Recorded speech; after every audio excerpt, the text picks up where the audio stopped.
Welcome back to the RB Podcast. I'm your host, Unartistic, otherwise known as Matias Johante. We got my boy Ken Volio in here, otherwise known as I Am Artistic on Instagram. And we have a very special guest, my big brother, Donathan Walters, budding Otherwise known actor. as Danny Punani.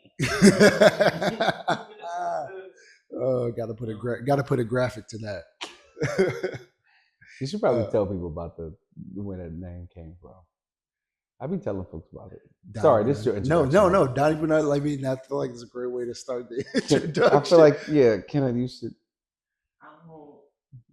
You gotta remind me, and I feel like we just all had growing up nicknames, Yeah. Cook Avenue, St. Louis, Missouri. Yeah. Shout out.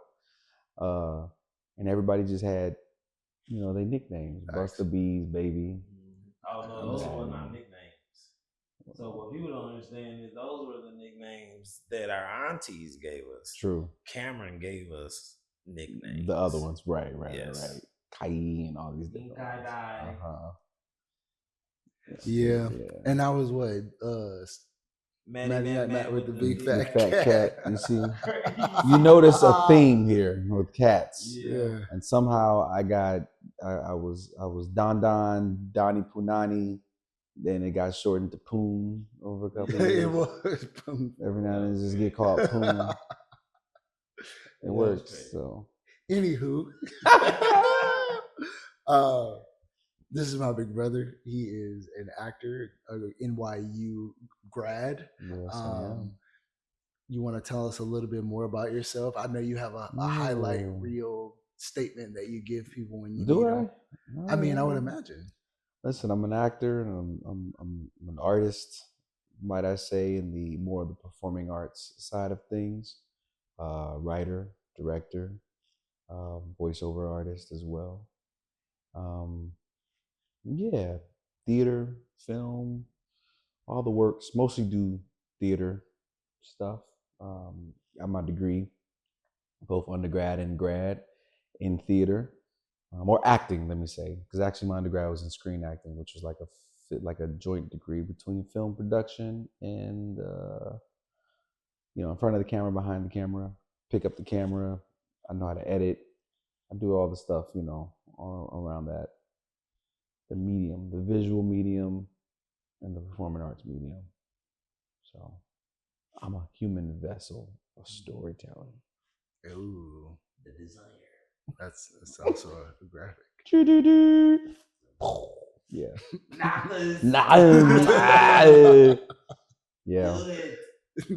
Yeah. I think we have quite the artistic, slightly autistic family. It was something that was when I was in Mexico City earlier this year.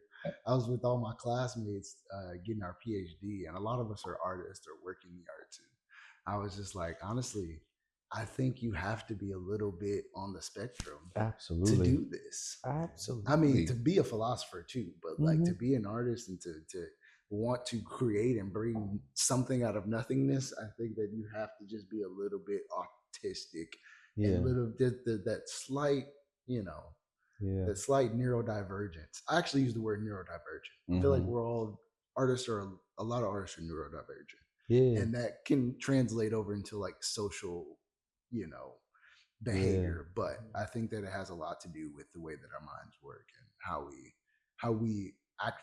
We're divergent. Right. And then on top of that, you sprinkle, obsession all over any artist, actor, poet, anybody that's actually like pursuing the creative arts. You really got to be obsessed with what you're doing. Which I think is also another condition, some sort of obsessive compulsion. Because we do obsess over our art. I always like to argue that we're the ones that got through. We made it through. It's some kids that got trapped at a very young age. And when I say got trapped, I mean we grew up in the age of Ritalin, and oh, he can't sit still, she can't focus, In reality, like my mom never put me on any type of drugs because she said, no, he's fine. And they're like, yeah, but he can't focus. She said, well, look at his grades. Grades never faltered. It's like he just liked to talk a lot. I was always too much socializing. But the one time they really, really tried to test me for ADHD, she said, no, I've seen him lock in for a 2-hour show before. So I've seen this kid know everybody's line, his lines, everybody else's lines, get up on stage and be the most locked in. That's just what that is. So it makes me think about a lot of these different charter schools and programs and all these places that kind of stemmed from the 90s that have gone up to now of people trying to say, well, something's wrong with these kids. Let's put them on some sort of medication. Let's do this. Let's do this. It's like reality. Get that kid some markers. Get at those kids who sound is a very big thing. Like they grow up and become producers. Yeah. You know what I'm saying? Like music producers and like make beats because they're tapped into stuff that I think I think art is spiritual. I think it is a study and a dwelling of the unseen, the unheard. And I think those who are gifted truly are able to tap into that, such as us, when we take things from in here and put it out. Whether it be with the art, colors, physical, whatever it might be, dancers, everybody. I think art is that. It is the embodiment of the spiritual world, and I think people are afraid of that, so they try to medicate it to silence it. Well, on that note, I think that is a great. That's not real deep. Yeah, I think that makes a really great tangent to soulism. So I'm like, sorry to put you on the spot, but no, you're good. So pretty much what soulism is, and I can't even mention soulism without mentioning Matthew, because he literally helped me lay down the foundation of what this is, and it's really philosophy on Black art specifically, but it pertains to a lot of things that people do as far as the creative sides. And what it is the ability to tap in with souls without readily recognizing what they are. The fact that I can go and look at your play, find out you were inspired by Spike Lee, and then I be able to draw some type of inspiration from that to actually create a piece of artwork. So it's really communicating with the souls of the past, present, therefore you may enlighten the future. And it goes back, everything you're talking about, like we have these discussions all the time. And though you're not physically a painter, you know what I'm saying, you have a specific mindset like us where we understand that. I talk to him all the time, and I talk to Sasha, I be like, hey, we're not putting Kyle nothing. Right. I understand he knows what a Spinosaurus is. I don't even know what that is. Like, I don't even know what that is, but I know he's well developed. He's intelligent. So, he may have problems. Me personally, Spencer Randall whooped some ass. So, we stayed in line at school. For the most part, all of us stayed in line in school. So, right. I mean, but that's just, that's just one thing. It's great. It's great. So it's called soulism. Soulism. The ism of souls. Yes. I like that. Because we needed an ism. Yeah. You look at all this Black artwork and you can't, there's no category to put it in. Right. Or you can say it's Black art. But, when you look at our history, it's isms. And it's a lot of them. Yeah. And I can actually, speak on that because I've actually, in my earlier podcast, I talked about how there is this, I feel like the art world will attack me for this if it even goes viral, but modernity, I feel like Black people were left out of that conversation. I feel like we were neglected in that conversation, but we were the embodiment of everything modernity was supposed to be. Modernity for visual arts was supposed to be this moment of breaking away from tradition, of remixing up what representation and what aesthetics could be. But for Black people, this, people always, mark the 1920s as like this birth of Black culture. It's not the fucking birth. I mean, if you need proof that it's not the birth, go watch Sinners, or any of the other examples of movies where people are playing the blues, or people are, learning trades throughout slavery to, Right. essentially survive. That was culture in itself. It was a twisted culture, but it Mm, was a culture that Black people had to cultivate in order to maintain survival. And then we get to, greater freedoms, and we get to the 1920s, and yeah, we're finally popping it. right. We're finally Right. like, okay, I can paint, and a few of us can get into the academies. A Mm-hmm. few of us can get in the salons. A few of us can have the opportunity to go international and, really build the life and the artist practice out there. But no, if you go, I challenge anybody, bring me two artists between the years of 1900 and 1990 who are doing the same work. Mm. Like the same exact. The same work, like it looks the same, it has the same feeling of someone else's work. Because if you look at Barkley Hendricks, and I used this example earlier, if you look at Barkley Hendricks, he does not look like Archibald Motley. If you look at Kara Walker, because she was working before the 90s, so if you look at Kara Walker's work, it doesn't look like Aaron Douglas. They're both using silhouettes, but in entirely different ways and entirely different manifestations of itself. So I do think that, we look at the isms of art, those are the things that are supposed to be groundbreaking and supposed to be shaking up what it means to represent. I mean, if you want to know what that looks like, go look at Black art Right. from that era. Right. If you can't get more modern than that. Yeah. And if it's even to this day, like we constantly invent things. Yeah, there's more like complementary sort of imitation. I might be like, oh, that artist is doing something I really like, and I'm inspired to kind of like, have a conversation with his work. Right. But and there's sometimes people who it's a commercial world, we're commodified. So a lot of people are doing like, oh, they did Tupac with the Candy Wiley background, so I'm gonna do Snoop Dogg with the Candy Wiley background. Like you get a lot of that as well. But every day in the hood, somebody's making up something new. Right. Yeah. Right. And it's all about, I think, perception too, because again, when you talked about, you can't find two artists between 1900 and 1990 that has the same exact thing, even though they're using the same kind of idea. It's always going to show up differently. I mean, the way I can relate that to acting is, if I look at something that Denzel does, right, from, I don't know, the 80s or the 90s, and let's say I get a new role and something about this role reminds me of a character that Denzel did, or just something about this role reminds me of whatever it might be. If I think Denzel in this moment and I do what I think is Denzel, what you're actually looking at is Donathan doing what he thinks is Denzel, which actually is not going to look like Denzel. It's actually going to look like something different. Yeah. You know what I'm saying? Because if I'm doing a mockery of Denzel, or if I'm doing an imitation of Denzel, then that's what that is. And I think a lot of actors do fall into that trap where it's like, no, I'm not asking you to be Denzel. I'm not asking you to be Meryl Streep or Viola Davis or any of these great people. But if you were to look at a script and you go, man, how would Jamie Foxx attack this? That's going to ignite ideas and thoughts. Even the way I position my body, because there's way that Jamie Foxx sits and talks.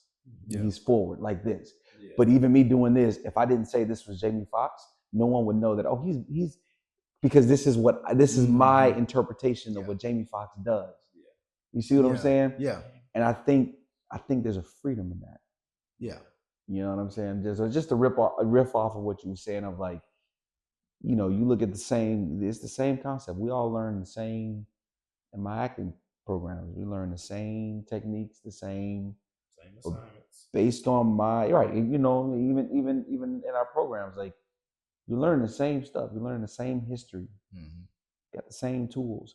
How you use it, how you show up, and what inspires you is what's going to make that so different. Because if you decide to take a little bit of this salt and a little bit of that pepper and a little bit of garlic over here, that person took the same ingredients, but they just had a little more garlic. Yeah. You paint with a little more salt, and you paint with a little more pepper. Yeah. Same stuff. Yeah. So no. I would agree. I mean, if you think about it, us as artists, we were inspired by other people. I mean, if anyone's seen Kenneth's work, you can see a lot of Kerry James Marshall influence. But the way that he was inspired by Kerry James Marshall, like you were just saying, doesn't show up like Kerry James Marshall. Right. It doesn't, like, if I don't say it and y'all go and look at his work, you wouldn't know. You wouldn't know. You might be like, oh, it's kind of dark like that. Maybe, if you even know who Kerry James Marshall is. But now that we're saying that, you could, and which is another thing I like to do as an artist, is I like to bring the names up. I like to say, hey, yeah, I was thinking about how Kerry James Marshall or Denzel or whatever prior artist did this thing. I was thinking about that person, and it made me re-approach this piece, this role, this whatever, through that lens. It wasn't to be them. It was to, enact some of the magic of what they're enacting. Right.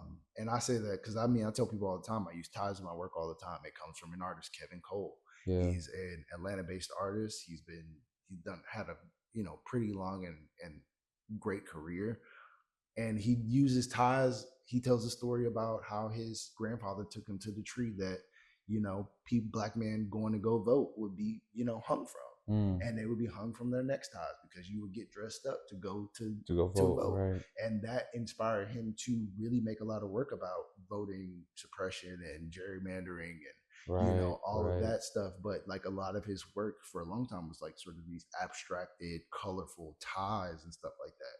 And when I was in undergrad, I was like, I'm gonna start wearing. I found a necktie in one of the studios, and I was like, yeah, I'm gonna wrap this around my head. I'm gonna wear it, and I started doing that just to be like, I'm paying homage to that artist that came before me. Because I remember you doing that. I just didn't know where that was from. Yeah, he was a UAPB alum, and that was my way of like paying homage to some of the people that came before me. And there's more to that, but like when I decided, okay, I'm gonna put this into the artwork, I was like, well, it's not to just because I want to tell the story about gerrymandering and voter suppression and like that.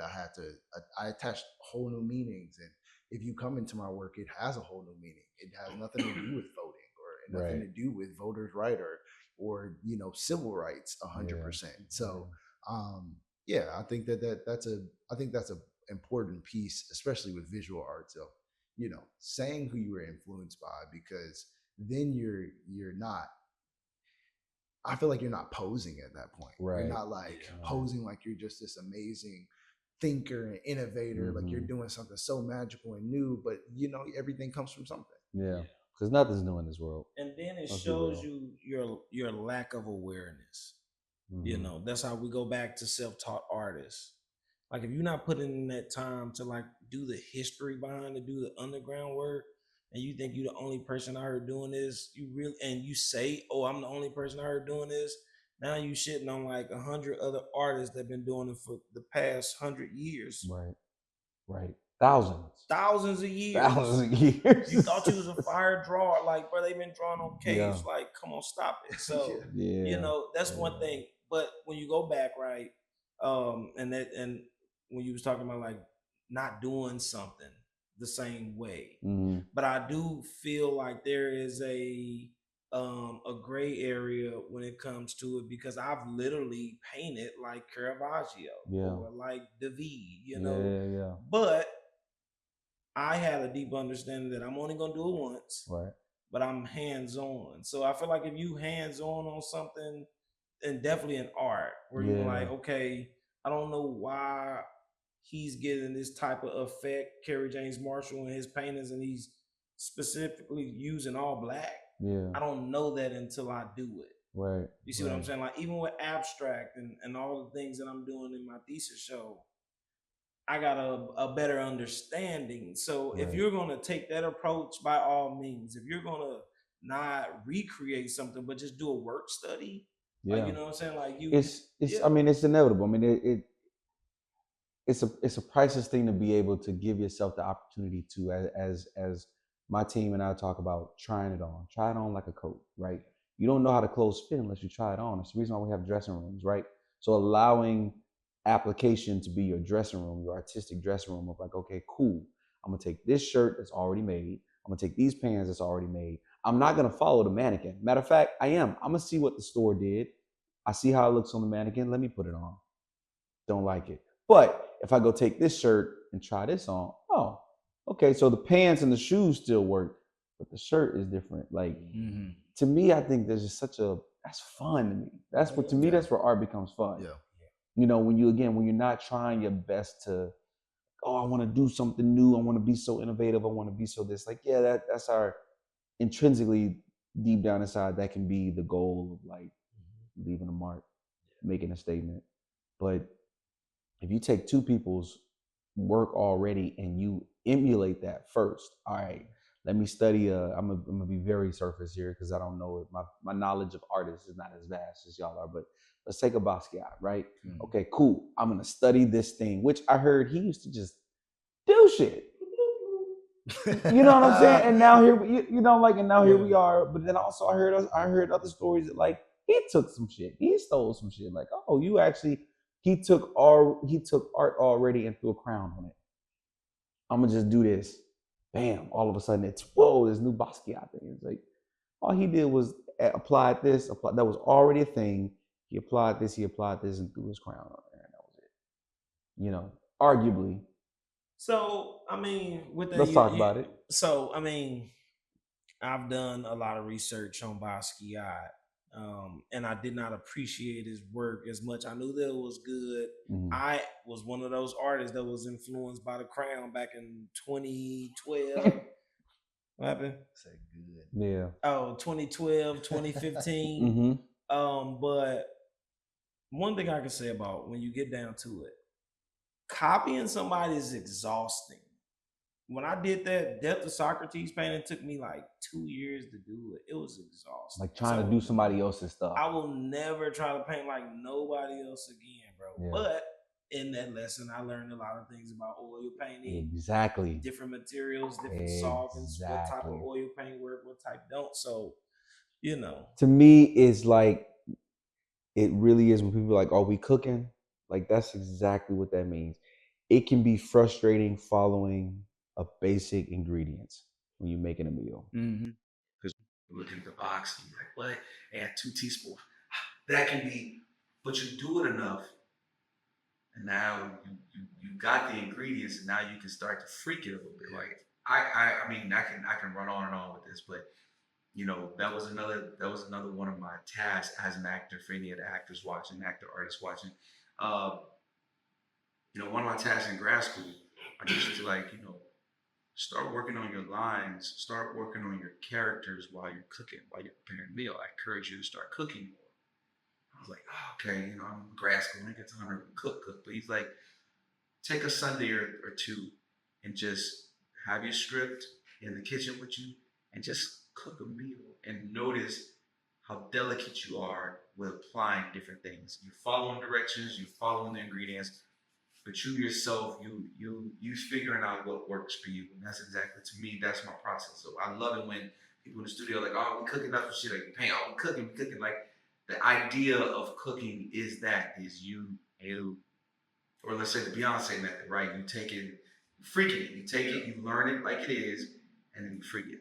Yeah. You know, so like you said, like you emulating somebody else's methods or ideas or whatever it might be, you learn so much about it. So now when you want to go do something else, that experience, that musculature is already in you. Facts. So it's going to naturally show up in your work. Yeah, I mean, and I think that's also the importance of like, you know, people say, oh, like the self-taught versus institutional taught. Like, yeah, there is a difference a little bit, but it's not, because what I tell my students is, if you come into my class and you do the assignments in class and you learn the lessons that I've taught you, or you listening to what I'm saying to you and the critiques I'm giving you, and you go home and you don't do shit and you don't try it for yourself, you didn't learn anything. Yeah. You didn't learn anything. So it goes back to like, anybody that's successful what they do have to be self-taught. You gotta make your own meal. Like, how you gonna know? I mean, how you gonna judge how good a meal is if you ain't never made one for yourself? Listen, I love going to restaurants, and I love being on a whether it's just a date romantically or a friend date, and you out to eat. So and a love language for me is when somebody go, "How did y'all make this at home?" It's like, oh, because we go to our favorite restaurants and we eat and we do all of it. You know, eat the favorite thing. You can go back over and over and over again and continue to be a consumer to this thing that you find great and pleasurable. But to take the risk of going, I'm gonna figure out how to make this on my own. To me, that's art. That's art. Yeah. That's being an artist. It's magical. That's being an artist going to a store, seeing a shirt, and going, "Wow, I'm gonna make that. I'm gonna go buy me with the print machine and make my own graffitis." Bro, we were in the shoe store Yeah. and we saw a gold. Kenneth pointed out a gold frame. It was like a gold frame basketball rim. It was like a little one, and it was like had gold, gold rim, gold chain, net, and a gold frame with like a velvet cushion backboard. And Kenneth was like, "Y'all selling that?" They were like, "Nah, this was a gift from Tiger." Okay, cool. All And right. then Flex. Kenneth was looking at it for long enough. And we left out the store. He was like, "Bro, I already know how to make Done. that." That should be done. And that's all I need. I need a local thrift store and a Five Below Yeah. or Walmart, and I can do that. That's it. But that's what other brands do. You talk about the world of consumerism, Yeah. retail, capitalism. That's all a brand. That's all Adidas did with the Yeezys. That they looked at it and went, "Oh, okay. Well, he's no one with this. Make a copy of it. Make something similar." And now they have a whole collection of clothes and shoes and designs that are based off of. You see what I'm saying? Yeah. And then that makes another brand go, "Oh, try it. Let's do our version of that." Yeah. Simple as And that. sell it. Yeah. That's and I just think it's how you apply, how you freak it, how you do your own way of, how you make your meal based on this very basic ass ingredients. That's art to me. That's life. Life imitates art, imitates life, imitates art. Yeah. That's one thing we as an actor in acting school, they always reminded us, like, when finding the truth, right? It's like, just remember, you're playing real people. You're playing real people. And then when you get in real life, you go, "Man, this feels like a movie." And then I get back on stage or on set, and I'm like, "Wow, I'm playing real people." Like, I start to tap in and stuff. It imitates itself. Yeah, I mean, and honestly, to your credit, like the monologue slam that you just did, that I was like, I was Shout out watching Soul Soray. Shout out Soul Soray.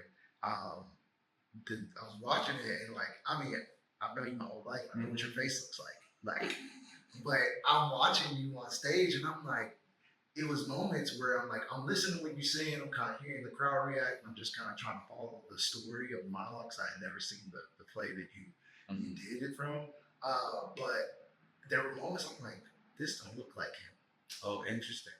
I was like, your face was like that's like the facial expressions were so enlivened that it just like if there were moments where it literally just I didn't recognize you as my brother. Like and that's what I've been kind of like, there's been times where I've like seen you on stage and I'm like, oh, that's my brother, And I think that, watching you like as you like progress, like the more and more I see you and stuff, the less I'm able to recognize you in the role.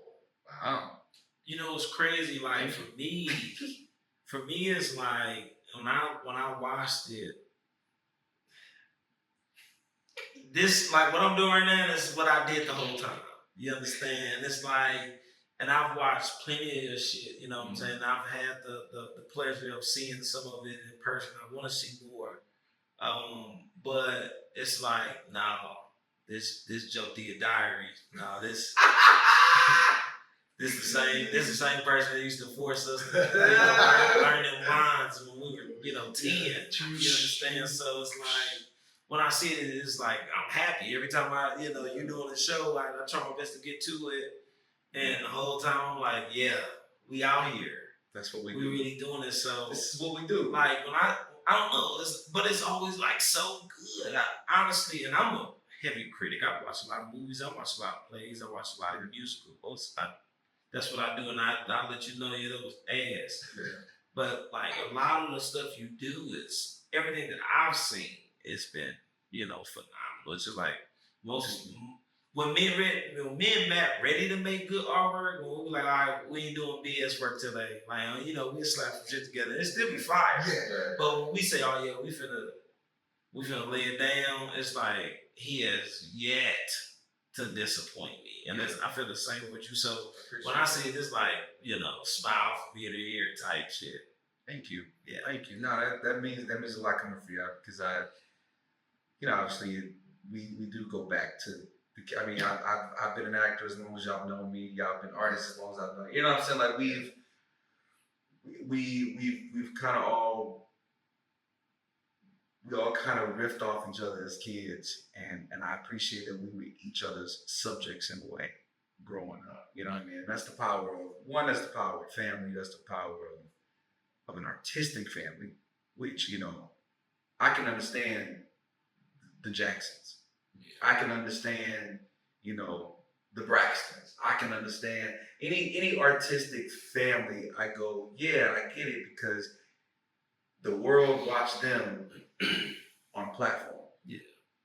But goddamn, if it were cameras on Cook Avenue, on Thelozen or Virginia or Adelaide or how many other fucking addresses my dad had when we was kids because my dad moved around a lot. But if it were just somebody or some crew that would have captured just the way we developed ourselves, you know what I'm saying? Because it wasn't always pretty. Yeah, it wasn't always pretty, and it wasn't always, we fought like dogs some days. Everybody was just like, oh, today one of the days we all just gonna be fighting. We finna swing. But even in that, we taught each other how to fight. We taught each other how to defend ourselves. We taught each other.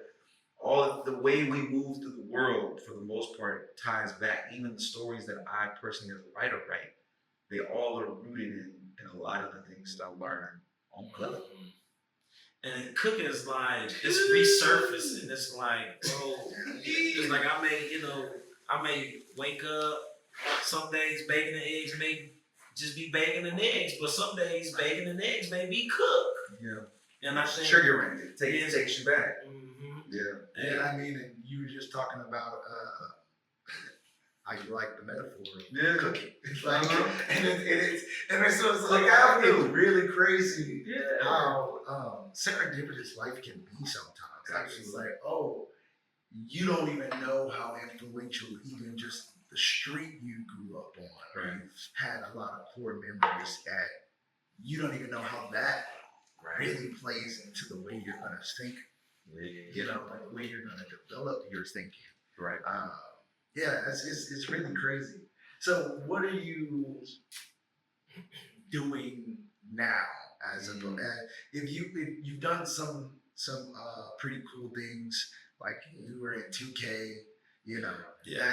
That's for any niggas listen to the podcast. My brother's in 2K. If you know Coach Don, then you know his face. Yeah, put a picture up there or something. Yeah, what year was it again? It was 2K18 and 19, right before I went to grad school. Yeah, I mean, I've been in my writing bag. I'm not gonna lie to you. I've been in my writing bag and traveling. Traveling has been opening up my mind so much to different cultures, different countries, different ways of life that I think is just very invaluable to like my process as an artist and what I'm seeing. I just came back from Europe for the third, fourth time. This is not a flex though, but it's just like I work hard for it. But I've gained more in my arsenal. I've picked up more like I'm sitting here looking at the furniture in this spot we're in right now, and it's like my mind is different because I just came from the design museum of Denmark. And it's just like look at how the simplicity of the way Danish culture influences furniture. Yeah. Like what? Who? But that has now heightened it's advanced my palette. of what I say, that's tasteful. There's something tasteful about this English. So I've been in this self redevelopment, artistic redevelopment of type of work that I want to do, both as an actor and a writer. The industry is changing. The industry is shifting, always shifting, but given the current political climate that we're in, which I think is always going to be a thing, right? I feel like art always reflects the time. And I feel like right now, more than ever, niggas got to get clear on what they want to do in terms of if you're an artist, one thing, you got to find one thing that one value, like you said, you know, soulism, whatever it is, it's finding that one, you know, I think one core value, and I think mine is I want to build a body of work. I want it doesn't even have to be vast because you have a lot of actors and people who just do a lot of stuff. You know, you have those actors who's like, oh yeah, I see that guy. He was in this. He was in this. He was in this. And then you have those actors where you look back over their career, you're like, wow, might not have been much, but the shit that artist did during their time on this earth, maybe while they were here, because of course we always get our flowers when we did it.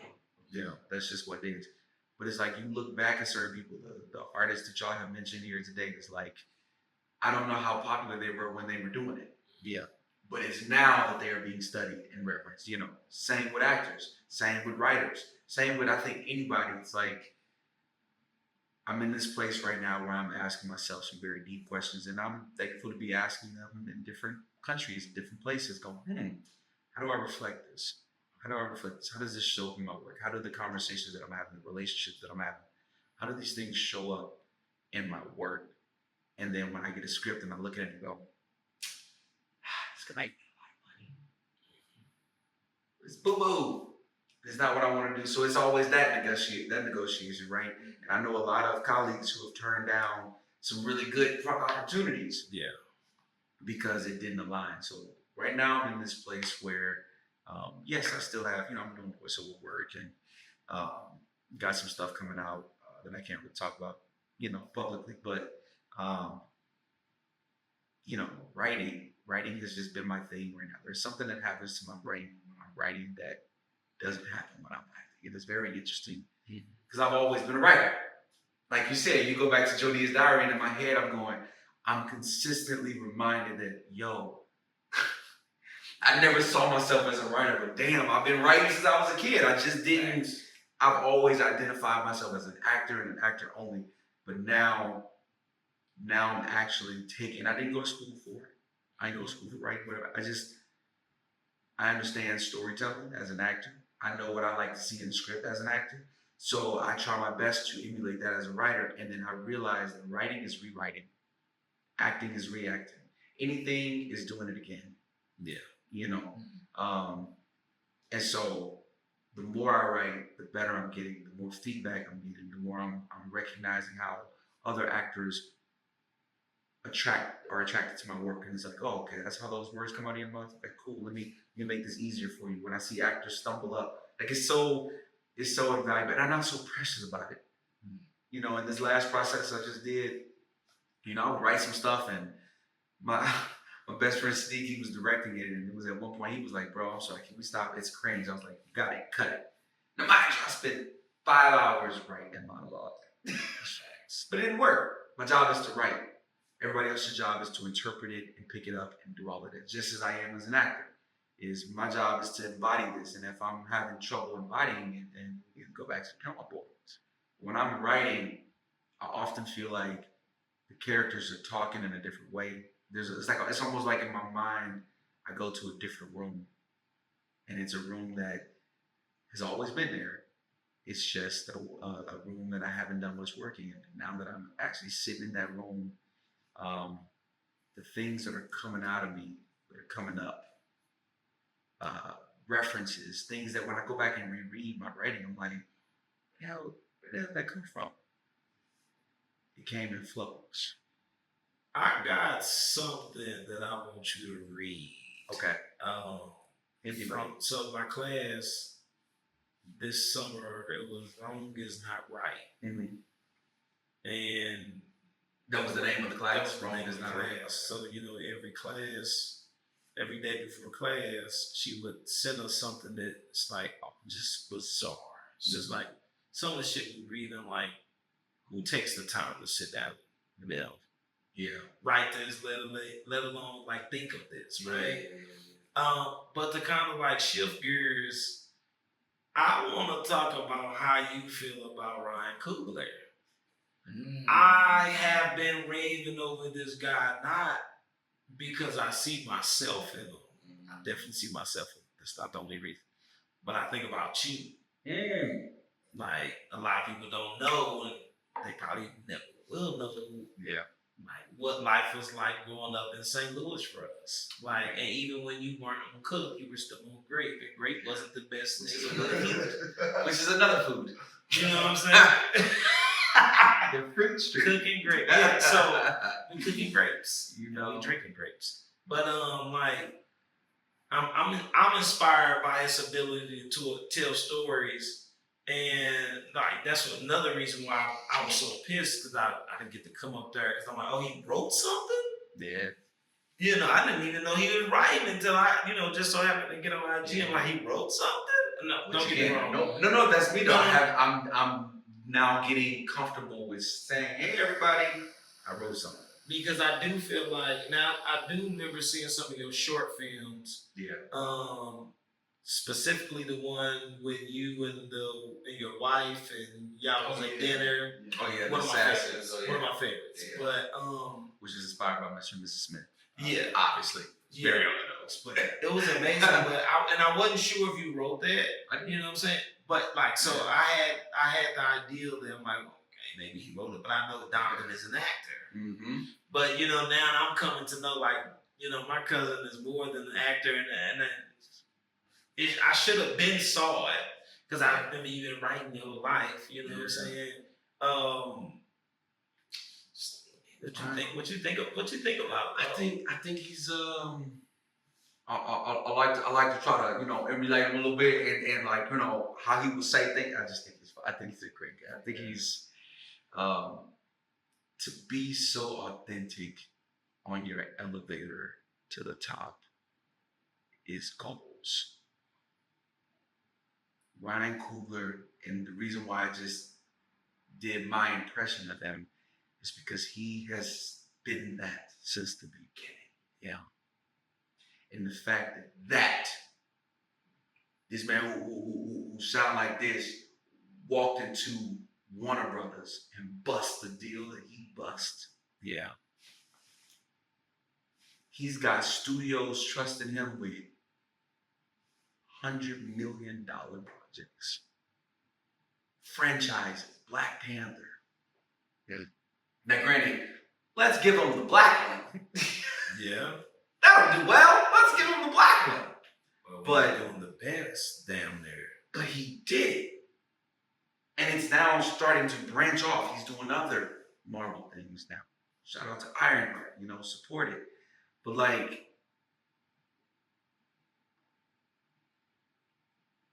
be yourself. Yeah. And that is what comes out of my writing. That is the constant negotiation and tug of war that I've had as an actor, because an actor is all about how things physically fit on my body. I come out of St. Louis with this thick ass St. Louis accent. I move to California. I go to a PWI, private white institution, for those who don't know what that is. But like, go to Chapman University in Orange County, California, where coming out of St. Louis, coming out of Cardinal Ritter, which is an all-black Catholic college preparatory high school. What? Dropped in the middle of Chapman University where I was of 2% African American. And that was black or African American, so you know what that means. And everything changed for me. I'll never forget my very first, I'm going somewhere with this, my very first time I came back to St. Louis after spending time in California. I sounded different. And I'll never forget Calvin was like, "Why you sound like that?" You remember that? I don't know if you remember that, but I was talking to something who was on the 3rd floor, Uncle, and he was like, "Why you sound like that?" And I couldn't hear it. I was like, "What are you talking about?" He's like, "Dad, you sound different." He was the first person that really called me out for sounding different because everything sounded like this. Everything was with an upswing. Because I was in Cali, and I was, I'm like, yeah, bro. And even the way I was like, I had completely took on this Cali-ness, right? Yeah. Because when I first got to Chapman, I had a voice teacher who told me that the way I sounded would never get good work in this business. Yeah. My singing was else do that. So my whole first semester, I was meeting with her during her office hours with pork in my mouth, correcting my speech. I didn't really talk in class because I felt literate. I was probably the smartest motherfucker in the room, but I silenced myself because I was in a room full of white people that didn't understand me, that was asking me to speak up. And I'm like, I'm yelling at this point though, because my accent was so thick, So that was part of the danger of actor training it was the stripping away of my authenticity, right? So then fast forward, I've been in the school for 4 years, been doing my thing. I've completely changed. I've evolved. I'm saying I've evolved, right? I moved to LA and I come out of this white institution as this black man. I move up to LA and I have no idea what I think. I know I want to do this, I want to do this. But the clash, the tug of war, the bumping up against has been like this thing that I think I am in the idea of the industry. I like to say it's like the WEB Du Bois double consciousness. Yeah, yeah. I'm making art through my double consciousness, which that's another podcast. Yeah. Because my God, what seeing myself and then seeing myself how other people see me like that is crazy, right? And even in acting, you have to do it a third time. You have to see yourself how other people see you, how other people see you. It's very weird. Yeah. But I'm moving away from myself, get into grad school, and that was the first thing NYU grad acting was like, we want to see Don. I'm like, what do you mean? He's like, leave all that shit at the door. Leave all that Cali shit at the door. We want to see St. Louis Don. So they set me off on these personal projects during grad school, where I would have to call, and it was like, what 3 people in your family bring out your most St. Louis sound? I was like, my mama, my granny, my cousin Antoine. For whatever reason, when I talk to Antoine, that shit just, it's almost like I lose all diction. I don't know why. I don't think that's that. I think that nigga just, Antoine, right? Like, it's just, you get it, right? So, he's somebody who sound like this, goddamn me, like this how you sound, like that. When you be talking, motherfucking me, that's how you sound. You feel me? You know what I'm saying? Goddamn me, like he used all the St. Louis colloquialisms he used. Yeah. So they made it a point to make me record myself talking 10 minutes to them once a week. And so I started to hear myself again. My voice started to change and evolve back to a place that was more authentic to me. Mm-hmm.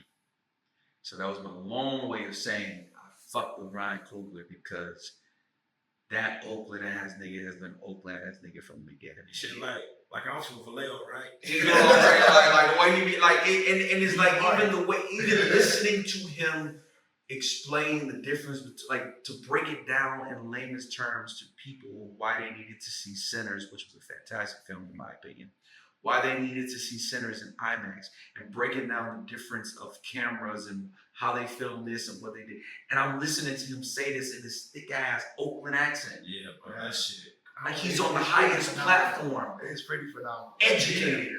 And if that don't send a message to everybody that you just be yourself, you have to be yourself and know your shit and practice your shit. Yeah. I don't really care how some people have problems with Sinners. Some people, but that's art is to be critiqued, sure, but you cannot deny the legacy and the message that man is putting out. And to that point, which is interesting, this is the overlap of the conversation. Like the direction for my thesis.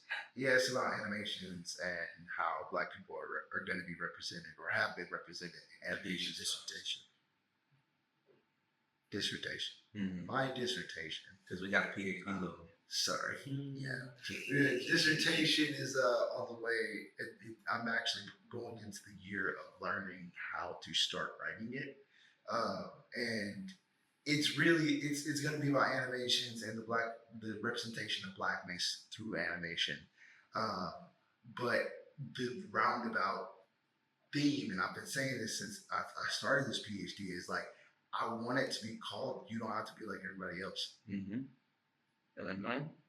And it's really just my message to Black people, and it may be a personal thing because I'm sure as artists, we had our people that we fit in with, and when you're talented, people always pat you on the back. I actually had a conversation about this earlier, like the hood niggas be like, or like trying to usher, like protect you and and codify you, but I'm like.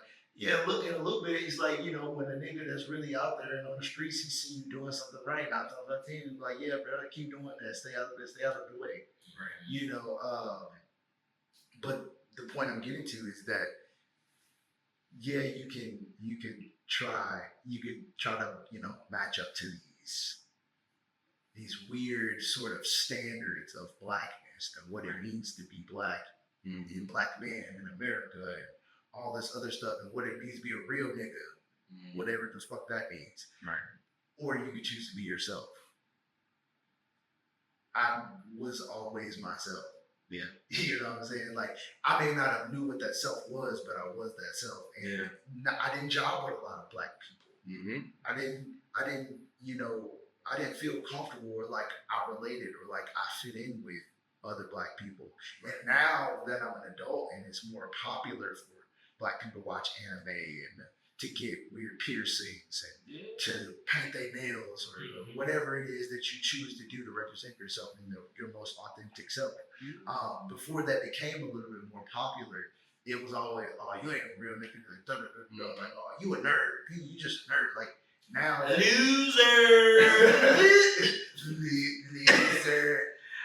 So I think a lot of what I'm getting to in terms of Black animation is that they made these jokes about you your entire life, or they said this is what Black culture looks like your entire life, but you don't realize that you yourself, an individual, are contributing to what Blackness is and what it will eventually become. Always. And that goes back to what I was saying earlier. Things in the hood creation every day. So why not be yourself? Yeah. And be happy with that, and also be tolerant of other people being themselves. Right. And and I'll just moment of transparency and truth for your podcast, brother to brother. One, I'm very proud of you. Thank you. And I can say that you've always been yourself, and I appreciate that you've always stuck true to that, regardless of this is no shade to our father, but like regardless of, there was a moment in growing up, which I feel like it's as such as every child, right? Teenagers, there's a moment where you start to defy expectations. Your parents think you don't do this, and you decide to do this. Your parents hope that you would do this, and you decide to do this. And I just want to thank you for always tuning them niggas out. Mac tuned the fuck out of his, like, my dad, your stepdad, your mom, you tuned them the hell out. And it was always done in such a respect. Cause I watched it, I would be like, man, it's crazy. Like, it was always done with such respect and grace, but it was such a respectful, like, thank you, you shut the fuck up now. And I say that because as the older brother, I think I set out always to, set an example. You know what I mean? I think that's the pressure of being an older sibling, right? Is just like, okay, I gotta be able to show my siblings that they can do this. They can move out of St. Louis. They can live here. They can do this. A lot of what I've done is just subconsciously to show any and everybody, my family, my friends, but specifically my siblings, like, hey, get out of St. Louis. It's okay. You can do it. You can do it. You can chase your dreams. All this good stuff, right? I was the first to do it. And the relationship, not that our dad ever pit us against each other, but I would definitely hear him say, you know, oh, you need to talk to your brother. And I would be like, for what? What's wrong with him now? Well, he's doing this, he's doing this, he's doing this. And so, so I would listen to provide my father counsel and like relief of like, you know, yeah, let him get it all out. Yeah. And at the end of the day, I translated nothing. I never came to Matthew and was like, Matthew, you know, you should do this because dad. No, never at all. Never at all. Because I'm like, in the back of my head, I was just laughing like, fucking Matthew, man. What are you doing? But like, it would be funny, but like, I can't tell you how many times, you know, I won't go into it on here, but like, I can't tell you how many times the phone calls when I was living in Cali, like, yeah, you decided to do this and that, you're doing this, and going here, it's going to be with this, and I'm like, I think the one thing that I always was like, yeah, you figure it out. That man's going to be fine. Yeah, well, you know, you did this and did that. Yeah, that was me. That was me. You know what I'm saying? Like, that was me. And so I did my part in continuously just like, obviously for myself, like I said, just showing, like, trying my best to at least hopefully be an example of like, you can do it, keep going and whatever. But ultimately to shine the light, I said I'm very proud of you. I'm proud that you made Dad sweat a lot. Which is crazy because I was a really well-behaved child.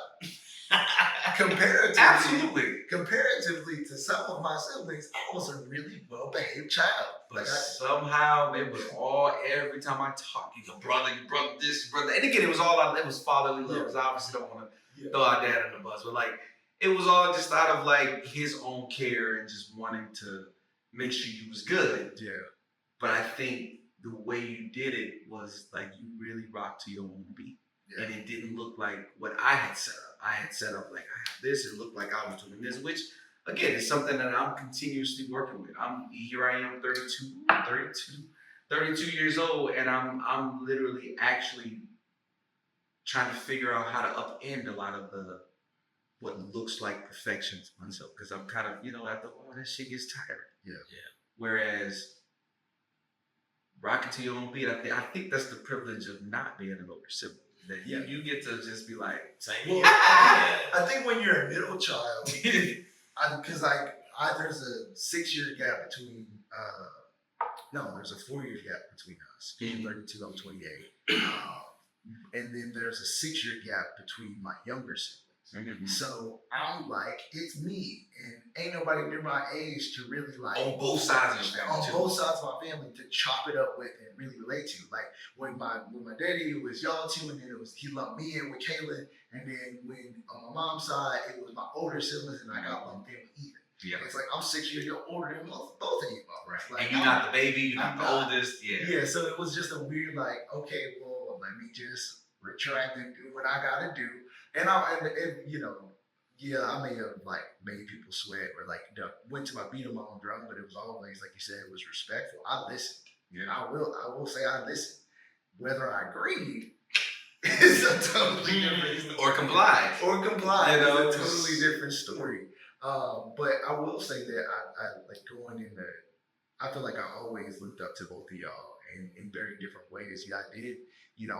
When you set the example. You were like, I'm gone, y'all. LA is California for me. Got out of high school and was like, found the school. I'll see y'all when I got the money to make it home. And Kenneth has always been an art mentor since I was this tall. Like, that was just the relationship we had. So like even y'all being, my dad's the portraits in his house of y'all too, like that I made those for a reason. It wasn't just, we all look good. We're a good looking family, but and so like we're good at taking aesthetic photos and all that stuff like that. But at the end of the day, like it really was like y'all too, like y'all for visual arts, I have a contemporary. And we'll talk more about that in another episode. I have a contemporary. And it just so happens that we're blessed enough for it to be our family. Yeah. And then I had some role model, an older male figure doing indie arts not just a role model of like, because you know, if you got a father in your life, you got an older sibling or just a strong man in your life to, if you subscribe to masculinity, in your life to, you know, impact you as a growing young person. I think that it's always important, but like when you have someone who's doing essentially what you're doing, I feel like there's overlap between everything that we talked about, you know, from an acting standpoint to from an art standpoint. To have someone actually like, yeah, fuck it, I'm gonna go do it. Like, who cares if I gotta be broke here and there? Like, who cares if Here and there, who cares? here and there, and everywhere. I'm saying I get what y'all saying, right? I'm not the youngest, but I'm the youngest boy. Mm-hmm. 5 boys, I'm the youngest. Yeah. Damn, everybody doing pretty good. Everybody has pushed me to be great, but none of them do it. None of them are creatives. Right. Musicians, yes. So I'm not gonna take that from them, but like something about like writing, poetry, acting, and art, like fine art making. It's, you gotta be built different, and if you're not built that way, then you're kind of like clueless of what I actually go through as a creative, trying to take a leap of faith on something that anybody can do. Anybody can make art. You understand? Yeah. Like, and it don't take much to make it. There's good art and there's bad art. And I'm not gonna get too much into that, but I'm gonna say as the youngest, I have always been under like, you know, this pressure. Like how you say, hey, I've been under this pressure of wanting to show my brother, my little brother, and my siblings how they can, you know, expand their mind on what they're trying to do. Right. But for me, I'm like, you know, of course, you know, having a master's degree, that is a big accomplishment. But I know that my brothers want more from me. I want more from you, of course. And then, you know, normally your siblings gonna see more for you than you see for yourself too. And that can be mind-boggling at times. You know, knowing that you look at the work ethic, you look at how much time somebody put into their craft, and though they're not completely there yet, and you see them there, that can be a big strain on the mind. Yeah. It's an unconventional lifestyle. Yeah, it's a lot. But you know, and then like you said, the older brothers have it, the middle sibling have it, the youngest have it. It's it's a lot, you know, but it's just different perspectives, you know, different views. Yeah. That's what I've been, you know, even just kind of with the conversation real quick, just to wrap up that thought, was like today, you know, when we were at the other Airbnb, and you know, my dad was like, all right, so what now? Like, I almost kind of, I've been getting good with like, hey, let me graduate. It's like everybody wants, so what now? Mm-hmm. Hey, to be an artist is to breathe. You gotta think that. That's it. Because you was a pappy. Still in my hands. Yeah. But I would say, tell Sasha said this is idea of like the what's next question is kind of always a killer, because it's like, I wish I knew. I wish I knew. And it's like, I have made such peace with that question. Yeah. What's next? I can tell you what, I got some ideas, I got some thoughts, but like concretely, I don't know what's next. And so when Dad asked him, like, you know, what now? It's like, Dad, let the man graduate. Like, tomorrow's a big day. Tomorrow's a big day. Let him. We're all here to celebrate. Let's, you know. And again, it's no fault to Dad. That's just society. Society always wants to know what's next. It's like, hold on. You know, this is a very delicate dance that I think capitalism does not go well with. No, it doesn't. It doesn't. And I think that from an artistic standpoint, it does make a lot of sense of like, okay, I don't know where, because the next painting that I do that I think is going to be this painting is not that painting. Right. So even in that, but I think I said in our a previous reporting that I was just in thinking of the future. I don't think I want to. I don't want to be like I'm manifesting this, and this. Mhm. I'd say I'm manifesting something like this, and this. Because no matter, my life has always been me manifesting greatness or success. And, Right. I might say, oh yeah, I want this. And, it finds its way to me in an unsuspected time, in an unsuspecting place. And I think that serendipity and that sort of like uniqueness of what manifestation, because I think that's the thing about people who don't understand about manifestation. You just can't be like, I want this, and then it happens. Right. You have to live it. You gotta live, Eat it, breathe it, smell it. Yes, You have to embody it. and then you can't expect it to walk through the front door, Right. Because it might decide to take the fire escape. It might decide to fall down your chimney. It might decide to come up your toilet. You don't know where the opportunity or where's the next step or the next advancement is going to come from. And so I always say, like, I'm manifesting, something like what I've imagined, but not necessarily what I've imagined, because my life has been a lot of, I didn't think it was going to happen like this. Right. You know? Right.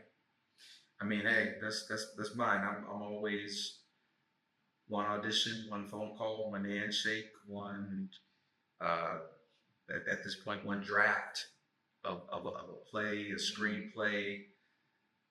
I'm always one away from my life changing completely.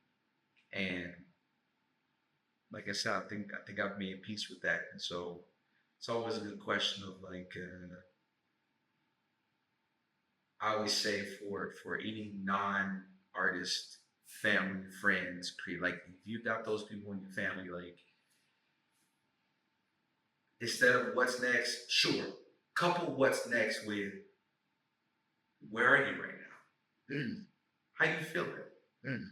What you been thinking on? What have you been processing? Like, because I think that appeals to the artistic brain and lifestyle a little bit more sensitively than what's next. Because what's next is we don't know. I mean, y'all have seen some of the biggest movies become a flop. Some of the biggest albums, they have a big lead up and then nothing. You know what I'm saying? So like we are artists and we're sensitive about our shit. Shout out to everybody. But I think the question to actually get your autistic, neurodivergent friend, cousin, family member, nephew, niece, to get them actually talking to you and trusting you is to actually ask, like, how are you? Where are you? What you've been processing? I think that'll open up some doors to really where we are individually. And honestly, that's honestly a great way to end the episode. If you're an artist, if you're a creator, if you're a person thinking of starting that journey, where are you? Yeah. And really contemplate that, share that, comment, shoot me an email, unartistic@outlook.com, or just DMs at RBPod on TikTok, on Instagram, on Twitter, or X, whatever you call it. Share where you are, because that's what the show is about. It's about talking about where we are as artists, and not necessarily where we're going, because y'all will hopefully be there along the ride. Stay tuned, baby. Yeah. Stay tuned. Thank y'all for joining us. Thank y'all for stopping by, and we appreciate y'all so much. At Donovan Walters. Yes, please follow him at Donovan Walters. It's probably been in the video this whole time, but make sure y'all follow on Instagram. Peace out. Sorry, there's one thing I forgot. We have a website. Go to artbeefstore.com. We've got a bunch of stuff on there. A lot of the artwork that you'll see, like the Cordos and I Boogeyman and the Dirty Turds, are stickers and merch of my artwork. Some of Kenneth's artwork is on the way, but most importantly, we have the Art Beef merch on there. We've got hoodies, umbrellas, bags, laptop cases, shirts, obviously, stickers too. But we also will start doing raffles. haven't figured that out 100%, but I do want to give away some free stickers. I want to be able to send that out to people right now. Eventually, raffle could get bigger, but I'm able to print stickers on demand pretty quickly and pretty affordably. So I want to start giving that out to people who are actually tapping into the podcast, tapping into the conversation. But ultimately, go check out the website. It looks good on mobile, looks good on web. If you've got notes on anything, you could also read up on like us as artists. You could read up on more of like the ideas of the podcast and what it's about. Just check it out. Contact us through the website if you want. We get kind of like engagement with that. So please tap into our podcast. You don't have to buy anything, honestly. Like, you don't have to buy anything. It's okay if you don't. Just if you do, great. We love you. But we also love you if you don't. We love you if you stay and, talk with us, listen to us, chat back with us, give us things to talk about in the world of art. So yeah, peace out and appreciate you.